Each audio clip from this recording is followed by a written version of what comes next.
আপনি 5 বছরের কথা বললেন, উনি 5 বছর ধরেই বলছেন যে 5 বছরে বলেছিলেন 10 লক্ষ চাকরি দেবেন, 1 বছরে তিনি চাকরি দিয়েছেন সরকারিভাবে 2 লক্ষ এবং 7-8 লক্ষ বেসরকারি প্রতিষ্ঠানে চাকরি দিয়েছেন। 10 লক্ষ চাকরি 1 বছরই করে দিয়েছেন, 5 বছর লাগেনি, আজকে বলেছেন।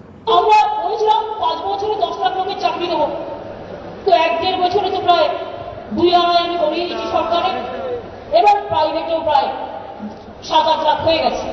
একটা পাগলকে বললে বিশ্বাস করবে? এই বলুন তো, এই কথাগুলো কোনো মানে হচ্ছে?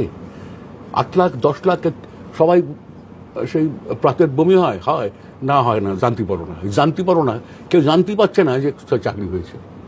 এই কি জানেন, একটা খারাপ কথা বলছি, মিথ্যে কথা জোর দিয়ে বলো, বারবার বললে, মিথ্যে কথা জোর দিয়ে বললে কিছু মানুষ বিশ্বাস করে বসে থাকবে। এসব পুরনো জিনিস ইতিহাস ঘেটে পাওয়া যায়। আমার কাজ আমায় করতে হবে। আমরা বুঝতে পারছি রাজ্য এমন একটা বিপদের মধ্যে ক্রমশ চলে যাচ্ছে, আমাদের কথা মানুষকে বলতেই হবে।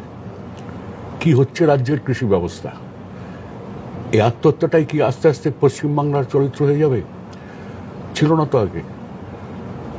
এগুলো মানুষকে আমরা বলবো না? পশ্চিমবাংলায় যদি কলকারখানা না হয়, ছেলেমেয়েরা